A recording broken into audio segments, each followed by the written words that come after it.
That's my blood. That's my blood. It's a lot of my blood.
Buy me a drink, sailor? Harry Flynn? Hey! What the hell are you doing here? I'm looking for you, mate. Uh-oh. Should I be flattered or worried? Maybe a bit of both. Come here. I've got a job for us. Really? The client is willing to part with a huge sum of cash if we acquire a certain object for him. All right, I'm listening. Now, you're not gonna like this. Oh, no. No, you're out of your mind. Yeah, you just hear me out for a No, second. Flynn, we both know two people who were killed trying to lift something out of this place. And one who made it out. Yeah, barely. I can't do this without you, Drake. You're the only one who's cracked it, and you know better than anyone it's a two-person job. No. Three, actually. Right. And speak of the devil, here she comes now. What? Chloe Fraser. Nate. Drake. Nathan. Drake. Hello, Harry. Chloe here's one of the best drivers in the business. She'll take good care of us. I bet. Right, look. I've got it all figured out. We go in through the sewer. I'm loving it so far. That puts us in the courtyard. From there, we scale up the wall, run across the rooftops, and just drop down into the exhibit hall. Bob's your uncle. And what is worth all this trouble, I hear you ask? I didn't, but go ahead. But that's it. An oil lamp. Yeah. It's worthless. I don't get it. Neither do we. That's why we tracked you down. Well, it sounds like you're working for a nutcase. Some collector who's got too much time and money on his hands. And by the way, this is not worth any of it. But there's more. How's your 13th century Latin, mate? Where'd you get this? Borrowed it from the files of the nutcase. In Trebizond, we were set upon by thieves. Father, Maffeo, and I were robbed of our greatest treasures. This was written by Marco Polo. Yes, that much we were able to work out. Unfortunately, the rest of it's nonsense. Hey, hold on. So that it should not fall into the wrong hands, I concealed my great sorrow in the unlikeliest place. The light of the great Khan shelters the fate of the 13. See what I mean? It's just gibberish. He's talking about the lost fleet. Yeah. I know, someone want to fill me in? Marco Polo leaves China with 600 passengers and 14 ships loaded down with treasure from Kublai Khan. And he lands in Persia a year and a half later with only one ship left and only 18 passengers. Now, he recorded every detail of his journey, but he never told what happened to all those ships and the passengers. So somewhere out there are 13 ships loaded with the Emperor's treasure waiting to be found. Yeah, and that is what your client is after. Hey, look at this lamp. It's covered in Mongolian script. It must have been a gift from Kublai Khan. The light of the great Khan shelters the fate of the 13. Marco Polo hid something inside this lamp. Something that pinpoints the site of the lost fleet. So, we're dicking this guy over, right? Damn straight. Absolutely. You in then? What the hell? I mean, what could possibly go wrong?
Karma's a bitch.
Hello. Well, so much for foreplay. You mind telling me what the hell is going on? You mean with Flynn? Yeah, you might have warned me. And missed the look on your face? Anyway, you haven't exactly made yourself easy to find. Talk about making yourself easy. Oh, you're not jealous. Let's not forget who walked out on whom. After all, you don't get to be jealous. Wait a minute, Chloe. If it makes you feel any better, my relationship with Flynn is strictly professional. Really? Mostly professional. Oh. When I figured out he was actually on to something, I thought you'd want to be in on the action. So what's the plan? Just like we said, we pull the heist, we find the ships, and we make off with the treasure. With Flynn? Mm-hmm. And then? And then we split the take 3 ways, and you and I just disappear. Together, this time. I see. Until then, he can't know about us. He's gonna be pissed. He's gonna be fine. Trust me.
You sure you're up for this?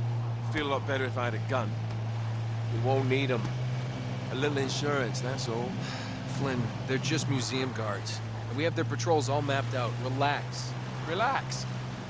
Relax. Have you ever been in a Turkish prison, mate? If we get caught, they will lock us up and throw away the sodding key. You do realize that, don't you? Better than you do. Well, you may fancy that kind of thing, but I don't. Can't afford to make any mistakes. Yeah, and we won't.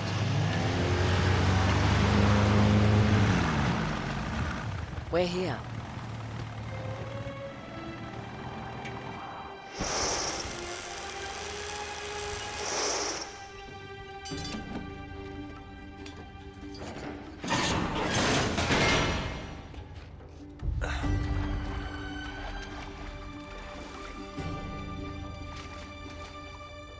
This way.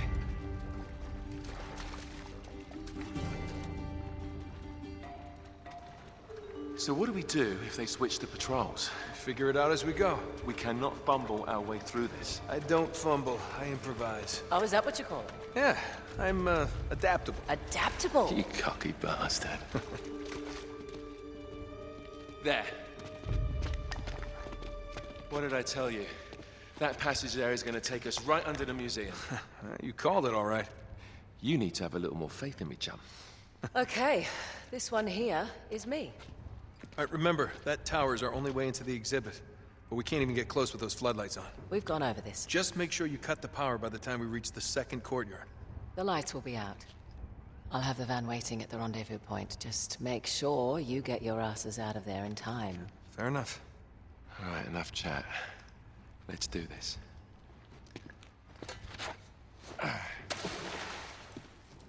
Chloe.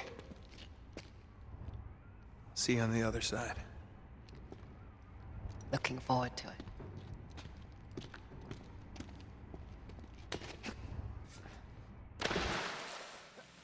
You sure you know where you're going?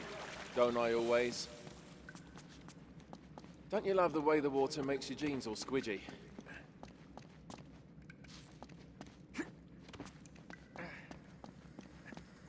It's like the good old days, isn't it? Yeah. When were those again?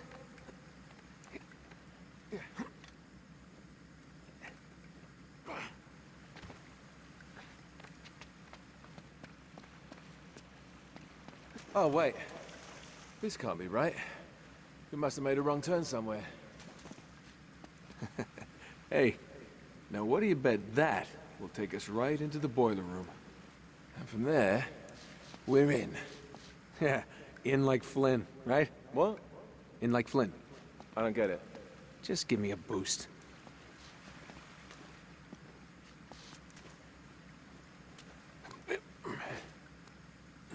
Here it comes. Thanks.